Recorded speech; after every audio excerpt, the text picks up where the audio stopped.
Greetings and welcome to another exciting edition of Poet to Poet. I'm Robert Dunn. I'm still hosting this extravaganza, and it is an extravaganza indeed because today we get to present to you Dr. Alfred Dorn, and we're very excited to have him because he has a resume that is longer than most people's poetry books. And but before I let Dr. Dorn cut loose, I want to mention that we're coming to you tonight from the Cafe Incognito, somewhere in Manhattan, and we're grateful to the owners for letting us come in here and do whatever it is that we do. And now, to demonstrate exactly what we do, I'm going to tell you a little bit about Dr. Alfred Dorn. He has a doctorate from NYU, where he specialized in English literature of the 16th and 17th centuries, concentrating on the metaphysical poets. I said medical because we have Medicinal Purposes, our magazine, and that's and every so often I flub a line, but that's all right. You teach creative writing courses and directed a lot of poetry workshops, and you also lecture frequently. And I've got to tell you that not only are you informative, you're about the most entertaining lecturer on English literature that I've ever come across. Thank you. Mm-hmm. We'll demonstrate a little bit of that later on, too. He's been in dozens of journals, such as The Formalist, the Hudson Review, Light, The Lyric, The New Criterion, Pivot, Poetry Digest. And you'll forgive me for bragging, but he has also been a centerpiece poet in Medicinal Purposes, a fact of which we are very proud. Let's see, what other goodies do we have here? Let's see, you regard the New Formalists as the most dynamic movement in current American poetry. Who are the New Formalists? Well, it's a generational concept as well as a stylistic one. The New Formalists were, or are, poets who felt that there was too much stress on free verse and confessional writing during the 60s, 70s, 80s, and they are using traditional forms but in an innovative way. Not imitative, but inventive and innovative. What sort of forms are they using? Sonnets, villanelles, French forms, rondos, blank verse, which is unrhymed iambic pentameter, and doing very structured work, which has great impact. All right, I want to hold that thought for a moment and get into a poem, if you'd be so kind.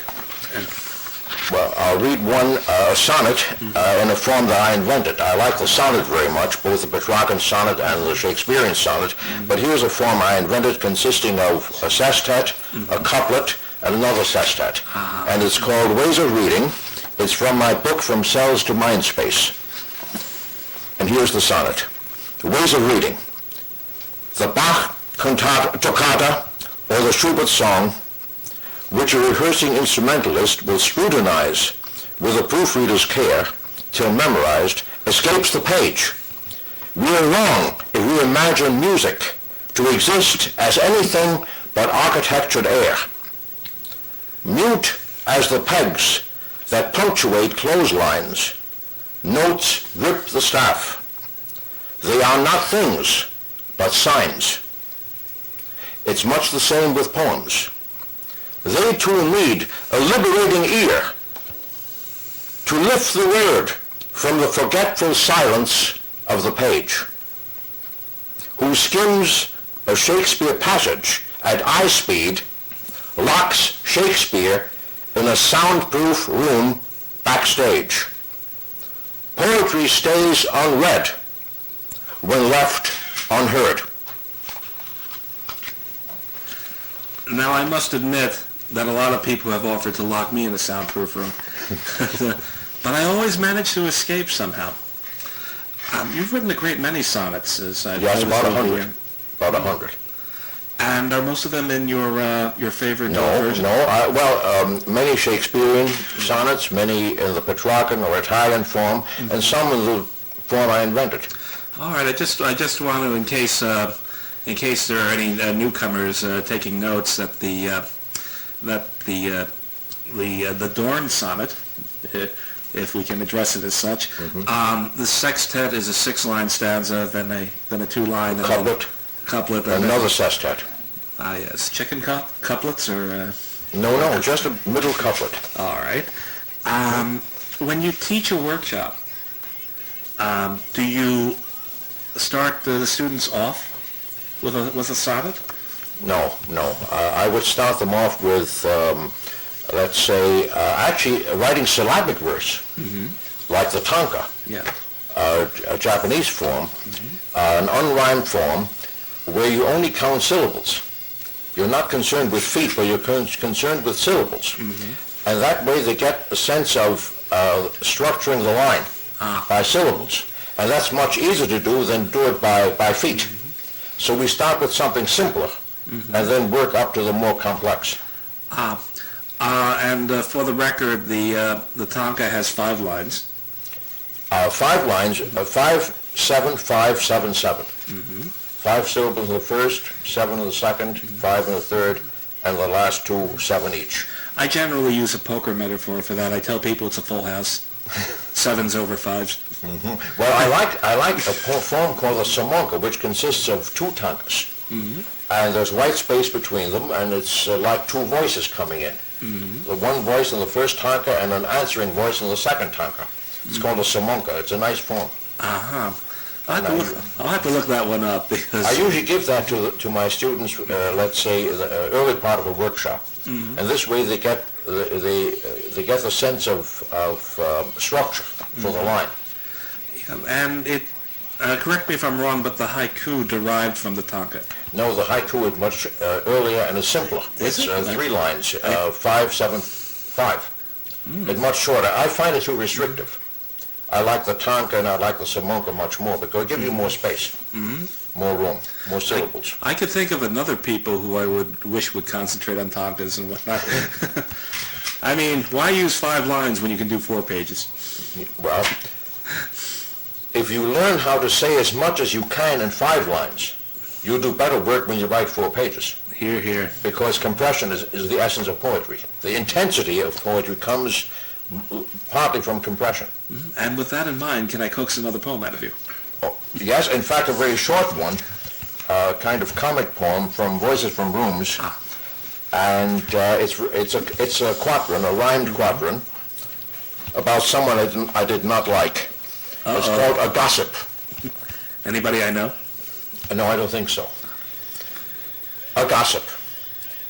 Lips now deprived of sound and movement were quick to lie, malign, betray. Though she's been dead only a day, the world already shows improvement. That's a satirical poem. I understand, but Dr. Dorn, I think that is somebody I know. Thank you.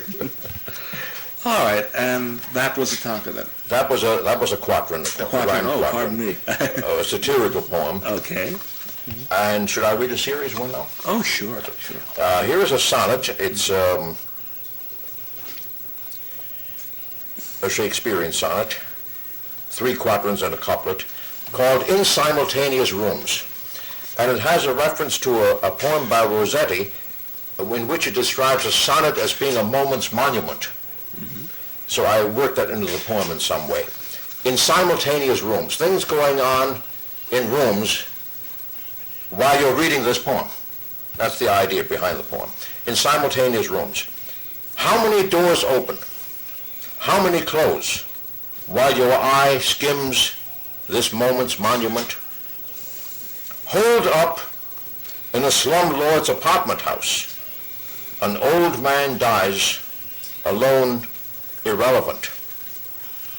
Another life is pinched out of the womb, from tropic sleep into our Arctic day. In a deluxe hotel's Edwardian room, a widow fiercely hugs a rose bouquet, sent by a charmer, half her age, with card, warbling silk words that curtain his design. In the Sahara of a hospital ward, a bed explodes with pain like a landmine.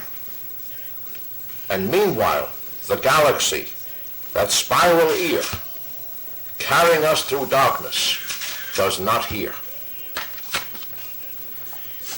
If I ever had a bed that exploded with pain, I'd get my money back. In fact, I'd insist on it. Now, that is a monumental sonnet. When you do your writing, do you place yourself in a favored space and lure the ideas and will them to come, or do you just go through life and something hits you and you take notes? Well, sometimes a poem begins with a line.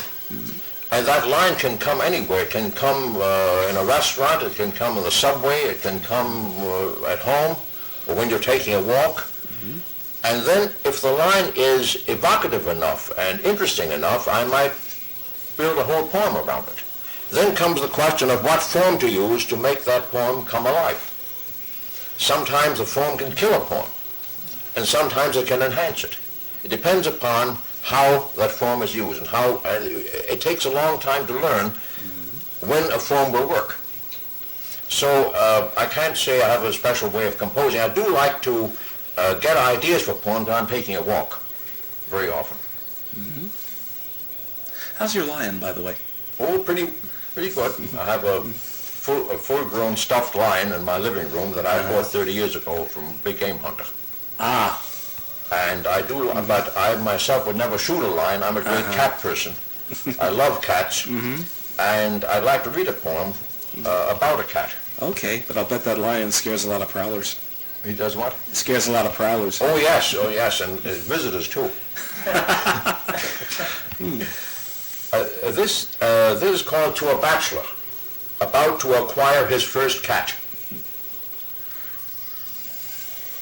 At times she'll be quiet as furniture in your apartment, sitting sculpturesque before a vase, the Sphinx in miniature.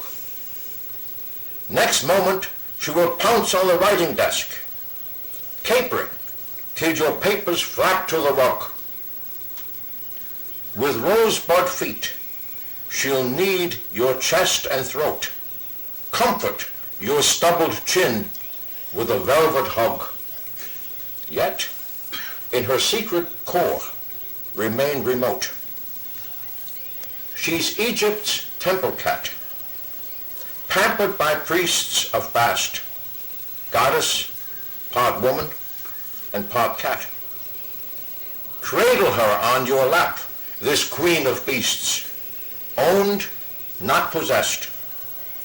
An enigmatic brat, a cuddly loner, elegant and wild, who will not disappoint you like a child. That's a thought. Actually, I'm training my cat to do my typing for me. Oh, that's wonderful. But so far we'll only type poems about fish. It'll learn a lot about poetry, that's for sure. I guess so. Actually, it's learning by a whisker, but As long as it'll not be a catastrophe. A cataclysmic catastrophe. That was perfectly awful. How about another poem before we This is called The Island, about solitude. The Island.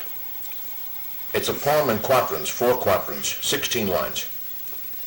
5,000 lackeys thronging his Versailles, his clockwork life as public as the sun. Louis XIV, at moments, ached to buy unpeopled air in the Grand Trianon. Edison, who contrived the gramophone to tickle and soothe the world's omnivorous ear, invented silence for himself alone. He told the uninvited, "I can't hear." Proust dined with wealth and titles, old or new, count or accountant. To create his work, the century's richest novel, he withdrew to a dim bedroom, walls noise-proofed with cork. Hell, Sartre wrote, is others. All who ask to lodge in us making our life their food, rather than yield the island that needs no mask. We brave the demons that hound solitude. I noticed there were a lot of guest stars in that poem. Guest stars, Proust and company. Mm-hmm. And who are your favorites? Among novelists or poets? All of the above. Oh, well, my favorite novelist is Flaubert. I love Flaubert's writings. Mm-hmm. And among poets, I would say the metaphysical poets of the 17th century and the French symbolists, Baudelaire, Rimbaud, Mallarmé, and I like a lot of Emily Dickinson. I think she's the greatest American poet of the 20th century, of the 19th century, and I love Hart Crane, whom I consider the greatest American lyric poet of the 20th century. Mm-hmm. I've just written a long article about Crane in Pivot. Just came out. Mm-hmm. What did you say about Crane? How I got to be interested in Crane's work. Mm-hmm. I knew someone who had known Crane personally. And I met him when I was about 18 or 19, and it made a tremendous impression on me. Is that when you first decided that you were going to follow the muse seriously? Well, I've been writing for some years before, but I had never read Crane. Maybe in anthologies a little bit. I didn't know much about him, and I happened to walk into a bookstore in the village, and there was a man who had known Crane personally. And he introduced me to his writings, and I was carried away by his work. So I've written this article about him. How many books do you have? I have two books, one called Voices from Rooms, and the other called From Cells to Mindspace. They were both published in the spring of 1997 by Somas Rocks Press.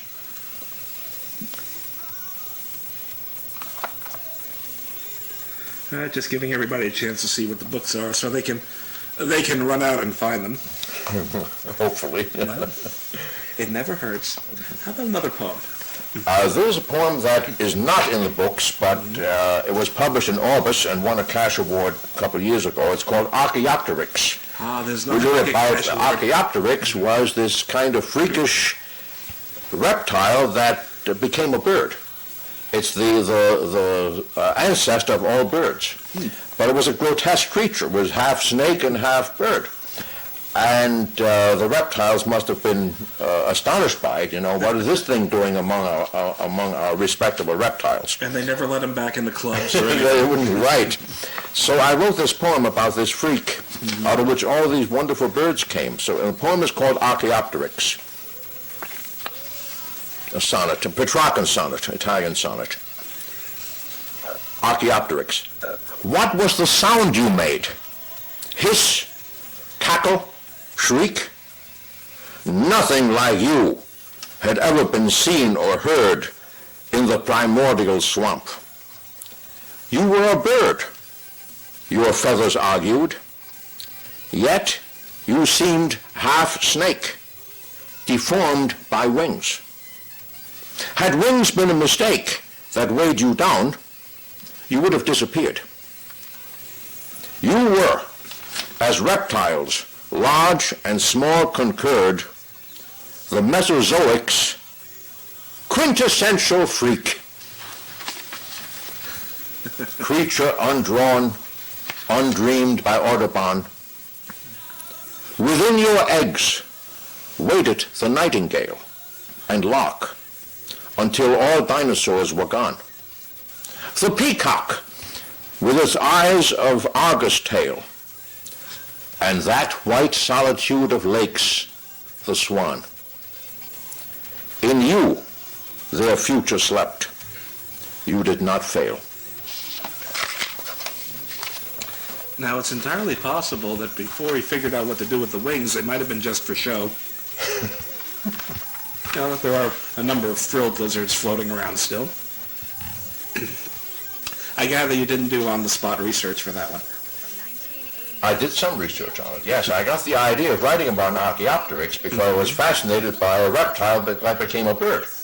But it needed some work, it needed some research. It doesn't hurt. That's true. Do many of your poems take research? Well, they deal with history. Let's say I like historical subjects and sometimes scientific subjects, so I often do some research on that, certainly.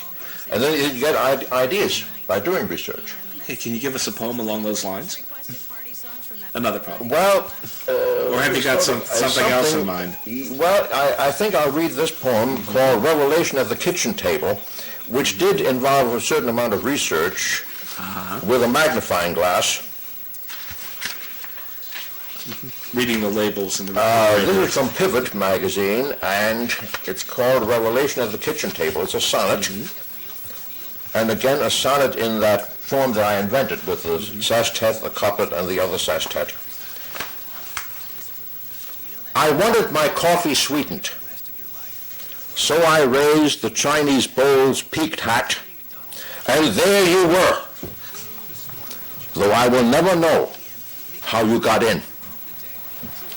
You gave no hint of being as amazed by me as I by you, night visitor, a full-grown slug ensconced in porcelain, snowbound by sugar, starved for leaf and grass. You mesmerized my magnifying glass. You are a crawling metaphor for sloth.